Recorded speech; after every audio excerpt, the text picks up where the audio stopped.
Hey, what's up guys? Matthew Costa here, back at it with another video for you. And today I'm going to be sharing with you my 5 tips for boudoir photography. So without further ado, let's watch that intro.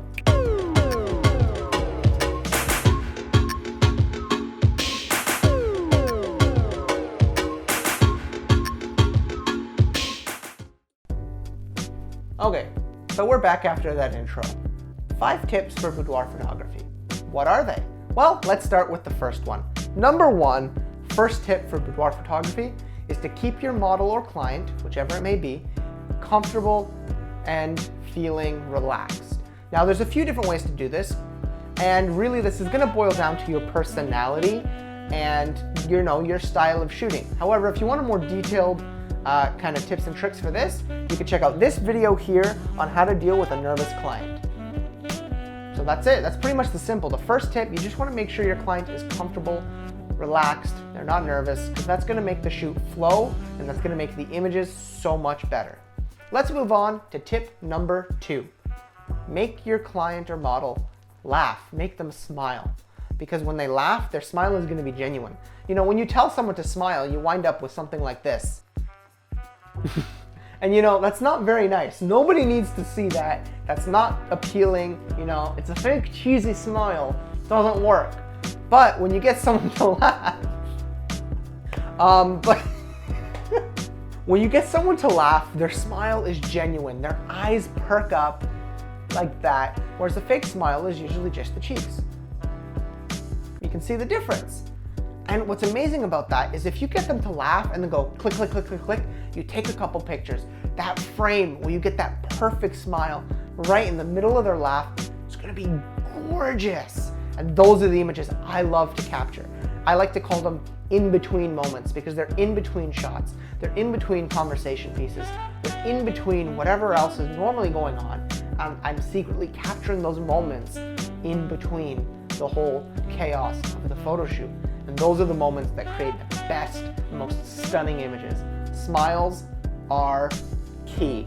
Tip number 3, and this is a big one, and I see so many photographers forgetting to do it or just not doing it at all. Show your client their images. It sounds really simple, but when you're able to show your client their images, right? Especially if you capture the smiles like we talked about in tip number 2, and they see them and they're like, oh my God, I'm smiling, I'm happy. They're able to see how they are in the shoot. They'll see their happiness. They see their smiles, and that's only gonna make them more comfortable. It's only gonna make them wanna smile more and enjoy the shoot more. And that's really important because not only will you get better images the happier they are, they're more likely to recommend you to a friend if they're smiling, if they're laughing. And if they can see how happy they really are, that's amazing.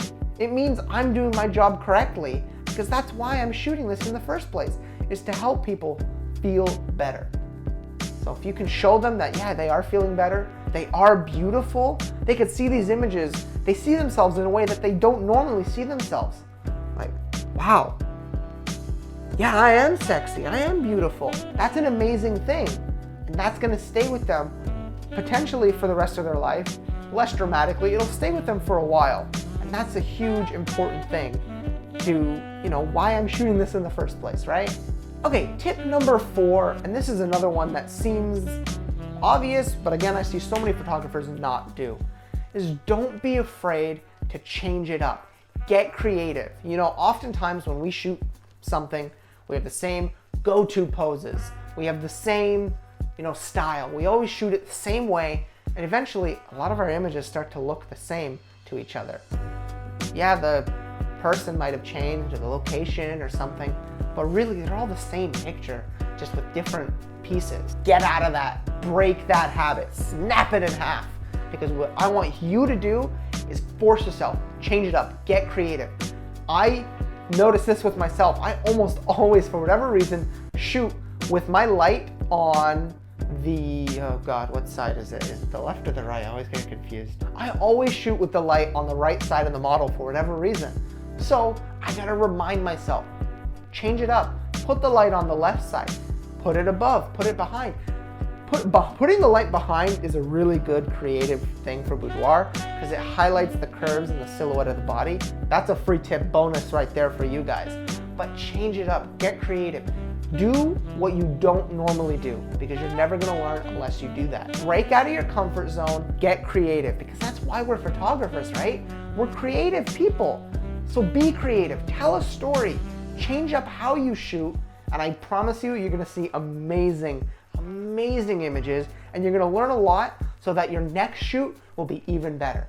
And again, don't get stagnant. Try new things. Keep trying new things on top of the new things you just tried and learned, because that is how you grow as a photographer. Can't believe it, we're already close to the end of the video with tip number 5. This kind of plays into tip number 4. And again, I really don't know why, but not a lot of people do this. And you know what? I'm guilty of it too. Change your lenses. My favorite lens is this thing right over here. Sony 85mm f1.8, right? One of my absolute favorite lenses. And most of my shots on my website, I'm going to admit, are shot on this thing. Now, there's nothing wrong with that, but the problem is I get stagnant. I always shoot the same way. It's one focal length, right? Well, change that up. Shoot with a different focal length. I love to also shoot with the 50mm. You know, that's another standard lens for portraits, and especially boudoir ones, you know, space is limited. It's not a very big room, so shake it up, you know? Shoot with the 50mm. I know a lot of photographers that shoot boudoir that shoot with a 35mm, a lens I don't own, but I would love to try one, and sometimes I'll borrow a lens. When you change your focal length, how you see through your camera changes. That can get the gears turning in your head, get you to be more creative, and try new poses, try new compositions, go in for the detail shot, pull away and get the wider shot, show the environment. It's all about finding your creative style, but you're never gonna do that if you're always using the same lens, no matter how reliable this thing is. And I can't believe it, but this brings us to the end of the video. 5 tips flew by just like that. So quick. I'm so sad, but you know what? I hope you liked this video. Thank you for watching. I hope you learned something. Let me know your thoughts down in the comments below, right down here. I read all of them, as always.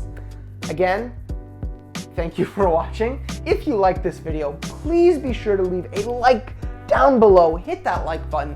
It means the world to me, and it lets me know that you guys love this kind of content and want more. And if you really like this video, hit that subscribe button. It's free, doesn't cost you anything, and it lets me know that there's one more of you out there that wants to see more content like this from me.